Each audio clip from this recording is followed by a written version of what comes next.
Hello, my name is Annisa Rahmawati. I'm from Tax Accounting A class and my student ID number is 22. I'm here to finish my exam. May I read Unit 24 about exchange rates, page 140 until 142. Now, I will share screen the text. Okay, maybe I can start now.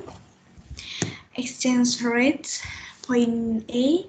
The Bretton Woods Agreement of 1944 established fixed exchange rates, defined in terms of gold and the US dollar. Between 1944 and 1971, many currencies were pegged against the US dollar, i.e., their parities with the US dollar were fixed. In this period, a US dollar was a promissory note issued by the United States Treasury. If anybody requested it, the Treasury had to exchange the note for 1/35 of an ounce of gold. Under this system, overvalued or undervalued currencies could only be adjusted with the agreement of the International Monetary Fund. Such adjustments are called devaluations and revaluations. The Bretton Woods system of gold convertibility and pegging against the dollar was abandoned in 1971 because following inflation, the Federal Reserve didn't have enough gold to guarantee the American currency. Next, point B. Gold convertibility was replaced by a system of floating exchange rates. Today, the US dollar, the unofficial world currency, is merely a piece of paper on which is written in gold with trust, gold not gold. A freely or clean floating exchange rate is determined purely by supply and demand. Theoretically, in the absence of speculation, exchange rates should reflect purchasing power parity, the cost of a given selection of goods and services in different countries. Proponents of floating exchange rates, such as Milton Friedman, argued that currencies would automatically establish stable exchange rates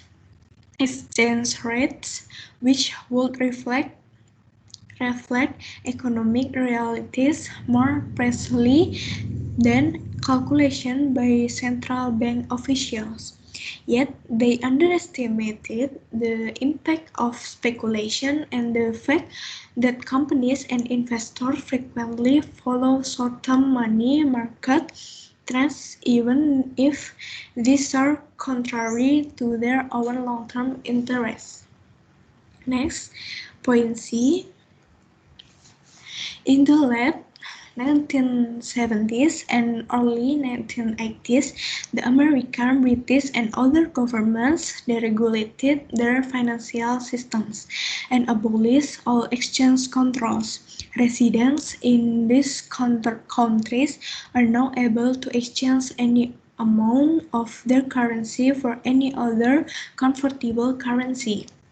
This has led to the current situation in which 95% of the world's currency transactions are unrelated to transactions in goods but are purely speculative, and most amounts of money move around the world, casing high interest rates or capital gains as investors, including rich individuals, companies, and pension funds, seek to maximize the value of their assets.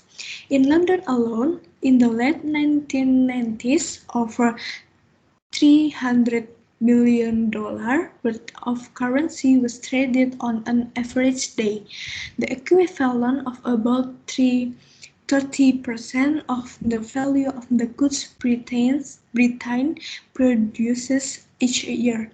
Banks, of course, make a profit from the spread between a currency's buying and selling prices. Point D. Few governments, however, leave exchange rates wholly at the mercy of market forces.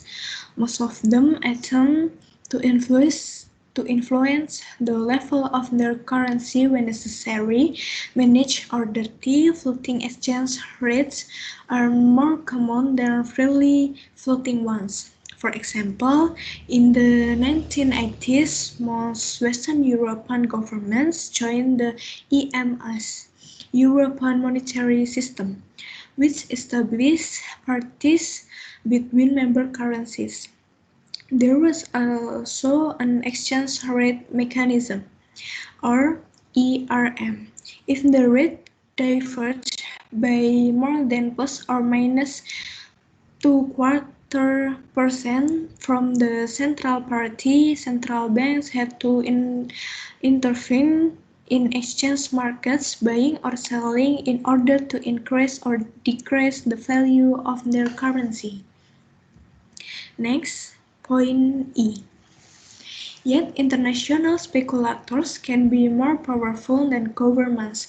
For example, on a single day in September 1992, the Bank of England lost £5 billion in a hopeless attempt to support the pound sterling. For weeks, all the world's financial institutions and rich individuals had been selling their pounds, as everyone except the British government believed that the pound had been seriously overvalued ever since it belatedly joined the ERM in 1990.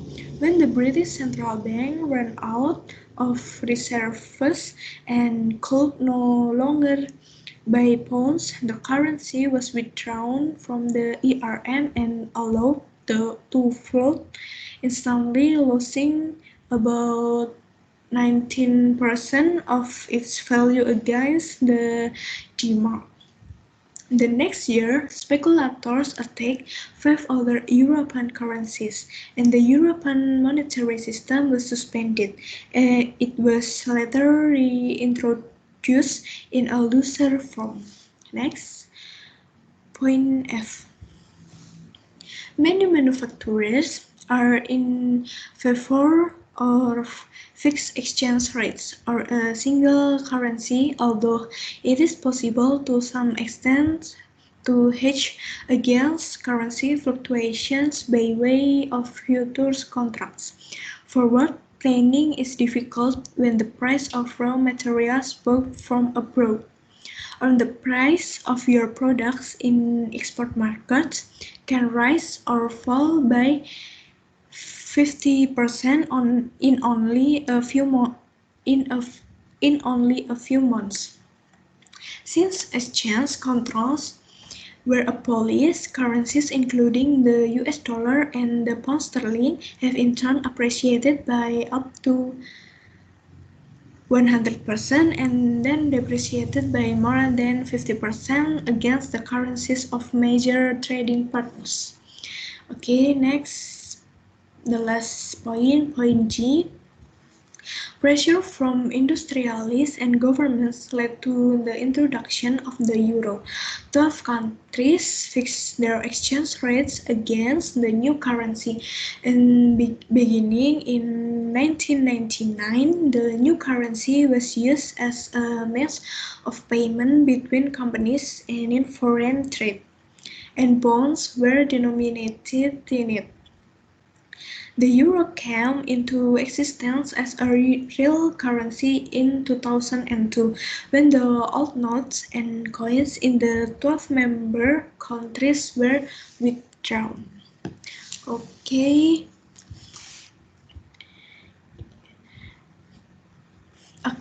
that's enough from me. Sorry if I have a lot of mistakes. Thank you and see you again.